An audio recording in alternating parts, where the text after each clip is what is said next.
Olá! Hoje vamos mergulhar num tema que é absolutamente crucial: a educação para os mídia. Pensem nisto. O mundo da informação hoje em dia é como uma autoestrada. Mas uma daquelas super movimentadas, a alta velocidade, cheia de tudo e mais alguma coisa. Para conseguir andar ali sem nos perdermos, ou pior, sem termos um acidente, precisamos de um novo tipo de competências. É quase como se precisássemos de uma carta de condução para o mundo digital. E para começar, vamos diretos ao problema central. A razão pela qual a educação para os mídia é tão importante é que vivemos literalmente num dilúvio de informação. É um verdadeiro oceano digital que nos rodeia a toda a hora. E a verdade é que saber distinguir o que é importante do que é só ruído é cada vez mais difícil. E os desafios são imensos, não é? Primeiro, a quantidade de plataformas digitais. É esmagadora. Depois, a qualidade e a verdade do que vemos. Bom, isso varia imenso. Tudo isto debaixo de uma pressão constante de informação que nunca para. 24 horas por dia. E mais, hoje, qualquer pessoa com um telemóvel pode ser um cidadão repórter e o poder de uma imagem ou de um vídeo nunca foi tão forte. É fácil perceber como este cocktail todo acaba por ter um impacto gigantesco na nossa democracia. Ok, então qual é a resposta para isto tudo? A resposta chama-se educação para os mídia. E atenção, a ideia não é criar uma bolha para nos protegermos dos mídia. Pelo contrário, é dar-nos um kit de ferramentas. Um kit essencial para deixarmos de ser apenas consumidores passivos e nos tornarmos cidadãos que compreendem ativamente o mundo à sua volta. E no centro de tudo isto está um conceito-chave: a literacia mediática. O que é que isto quer dizer na prática? Bem, não é só saber usar a internet. É ter a capacidade de encontrar informação, de a perceber a fundo, de avaliar com um olhar crítico e, se calhar o mais importante de tudo, de também nós sermos capazes de criar e partilhar as nossas próprias mensagens, mas de forma consciente e responsável. Podemos dividir esta ideia em 4 grandes pilares. O primeiro é o acesso, saber onde e como encontrar boa informação. Depois, a compreensão. Não basta ler, é preciso ir mais fundo, descodificar a mensagem. O terceiro pilar, e este é fundamental, é a avaliação. Ter o hábito de questionar as fontes, de pensar sobre a credibilidade do que estamos a ver. E, por fim, a criação. Ter as ferramentas para podermos participar na conversa, para não sermos apenas espectadores. E é esta a grande mudança de mentalidade. O objetivo da educação para os mídia não é só criar peritos em detectar fake news. É muito mais ambicioso. O objetivo é dar-nos poder para sermos nós próprios a criar conteúdo, a participar de forma ativa no debate público. Bem, a teoria parece ótima, não é? Mas e na prática? Como é que isto funciona no mundo real? Para percebermos os desafios, vamos olhar para o caso de Portugal.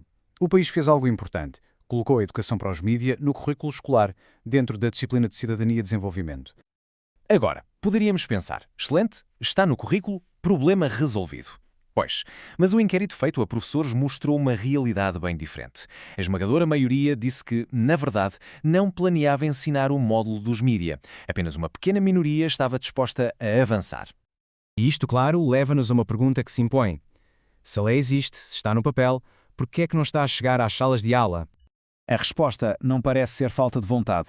São mesmo barreiras do sistema. Os professores apontam para problemas muito práticos. Muitas vezes o tema não é visto como uma prioridade pela direção da escola. Eles próprios sentem que não têm a formação específica para dar esta matéria. E além disso, como é que se avalia uma competência destas? É complicado. E é aqui que a história revela um paradoxo gigante. Os mesmos professores que dizem não ter condições para ensinar o tema são os primeiros a dizer que a educação para os mídia é muito importante. Fica claro que o problema não é não se reconhecer a importância do assunto, é uma falha do sistema em dar as ferramentas certas a quem está na linha da frente. Então, como é que se desata este nó? A solução parece passar por uma mudança de fundo, uma mudança na própria filosofia da educação, uma visão para uma nova escola. A mudança que é precisa é mesmo profunda. É passar do modelo tradicional em que o professor basicamente debita conhecimento e o aluno ouve passivamente, para aquilo a que o pensador Jacques Gonnet chamou de educação nova. E o que é isto? É um modelo onde o professor passa a ser um guia, um mediador, e o aluno se torna um produtor ativo de conhecimento, movido pela sua própria curiosidade. Esta ideia é mesmo a chave de tudo. A melhor maneira de compreender os mídia não é só analisá-los, é pôr as mãos na massa e criá-los. É quando se faz um jornal, um vídeo ou um podcast que se percebe de verdade como é que as mensagens que consumimos todos os dias são construídas. E olhem, nada descreve melhor o poder disto do que as palavras de um jovem estudante de jornalismo. A alegria de escrever, a felicidade de ver o resultado final, é a prova viva de que a aprendizagem mais marcante é aquela que acontece quando pomos a teoria em prática. E tudo isto nos leva ao verdadeiro objetivo final.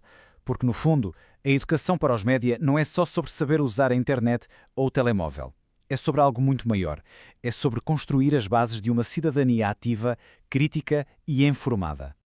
Quando temos literacia mediática, ganhamos a capacidade de juntar aquilo que sabemos com os nossos valores e usar isso para agir. Ganhamos autonomia para tomar decisões, para participar na nossa comunidade com mais confiança.